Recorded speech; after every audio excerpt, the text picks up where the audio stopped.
In the year 2150, humanity had reached new heights.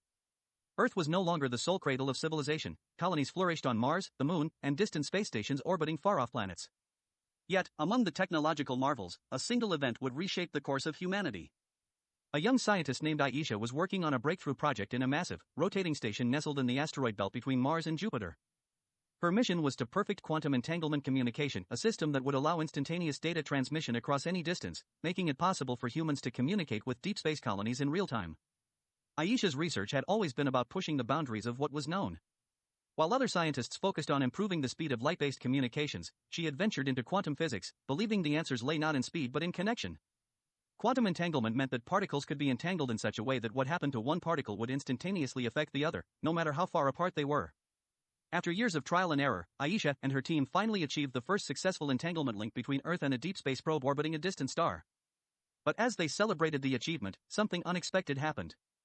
The moment the entanglement link was activated, strange signals began pouring in, not from the probe, but from somewhere else. At first, they thought it was interference, but the signals had a structure, a rhythm, and, eventually, a language. After weeks of analysis, the truth was undeniable. The signals were a form of communication from an unknown civilization, far more advanced than humanity.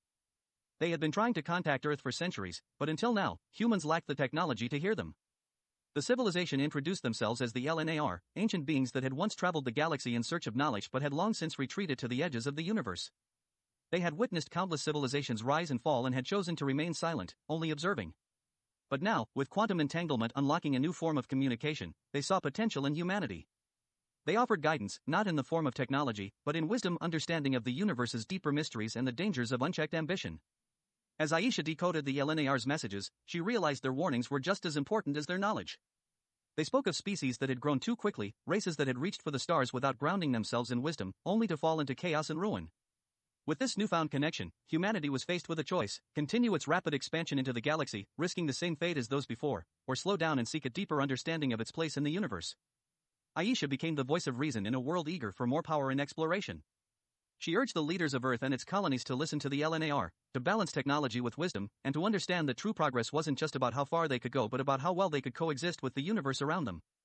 And so, humanity entered a new era, not one of endless expansion but of profound reflection. Guided by the knowledge of an ancient race, they began to see the galaxy not as something to conquer but as something to learn from. The future was no longer just about exploring the stars, it was about understanding the deeper connections that bound all life together, across time and space. And Aisha? She became a symbol of that wisdom, a reminder that sometimes the greatest discoveries are not about what's out there, but about what's within. As the years passed, Aisha's wisdom gained a following. Her name became synonymous with the shift in human consciousness. Where once humanity had been driven by the need to conquer the stars, they now sought harmony with the universe, recognizing the interconnection of all things.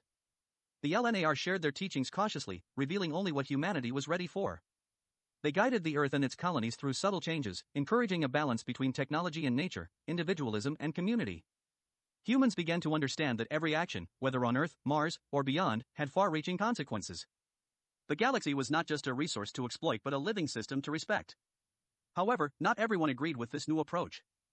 A powerful faction, known as the Expansionists, believed humanity was destined to dominate the stars. They saw the LNAR's teachings as a threat to progress and accused Aisha and her followers of holding humanity back. The Expansionists grew in strength, gaining support in the far colonies where life was harsh and resources were scarce. They promised their followers a future where humanity would unlock every corner of the universe, no matter the cost. Tensions mounted. On Earth, leaders debated the path forward. Should they embrace the LNAR's wisdom, or should they push the boundaries of space exploration, risking the chaos of unchecked ambition? A fragile peace held for years, but it couldn't last forever. The tipping point came when an expansionist faction on Titan, Saturn's largest moon, discovered a vast deposit of a rare mineral that could power humanity's ships for centuries. The problem was that the region where the mineral lay was a delicate ecosystem, home to ancient alien lifeforms, beings the LNAR had warned humanity to protect. Extracting the mineral would mean destroying these lifeforms and disrupting the balance of the moon's fragile environment. Aisha, now older but still deeply respected, urged caution. She traveled to Titan, hoping to negotiate with the expansionists and show them the importance of preserving this unique world. But her pleas fell on deaf ears. The expansionists saw only opportunity, dismissing the LNAR's warnings as superstition. In a desperate move, Aisha connected directly with the LNAR, hoping they could intervene. The LNAR, however, refused to take direct action, believing that humanity must make its own choices and learn from them, whether for good or ill.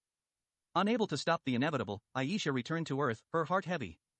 She knew that if humanity chose to extract the mineral, it would set off a chain reaction that could unravel the delicate balance they had worked so hard to achieve. But she also knew that she could not force people to change. A week later, the mining operation began on Titan. At first, everything went according to plan. The mineral was extracted, and the expansionists declared it a victory for humanity's future. But soon, the consequences became clear. The alien lifeforms began to die off, triggering a collapse of the moon's ecosystem. As Titan's atmosphere destabilized, violent storms ravaged the colony, cutting off communication with the rest of the solar system. Then, the signals came, a deep, resonant pulse from the LNAR. It was a warning. The disturbances on Titan had awakened an ancient force deep within the moon, one that had been dormant for millennia. The LNAR had known of its existence but had kept silent, hoping humanity would never disturb it. But now, it was awake. Across the solar system, strange anomalies began to appear: rifts in spacetime, fluctuations in gravity. Ships malfunctioned, and communication networks collapsed. It was as if the very fabric of the universe was responding to humanity's actions on Titan. Aisha, now frail but undeterred, gathered the world's leaders for one final meeting. She explained that the only way to restore balance was to undo the damage on Titan, but it would come at a cost. The rare mineral they had fought so hard to extract would have to be returned, and the colony would need to be evacuated. The expansionists resisted, but it was clear that if they did nothing, the rifts would grow, eventually tearing apart the solar system itself.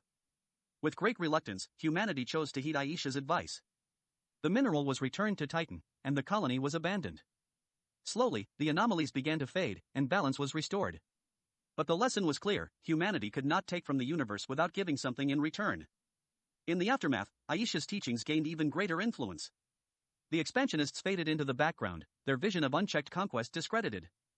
Humanity began to see itself not as rulers of the stars but as caretakers, bound to protect the fragile ecosystems they encountered. As Aisha neared the end of her life, she reflected on the journey humanity had taken. It had been a hard road, filled with mistakes and conflict, but in the end, they had chosen the path of wisdom. She passed away quietly, surrounded by her closest friends, knowing that her work was done. And though she was gone, her legacy endured. The LNAR remained distant, watching, guiding when needed. Humanity, now united in purpose, continued to explore the stars, not to conquer, but to learn, to grow, and to find its place within the vast, interconnected web of life that spanned the universe.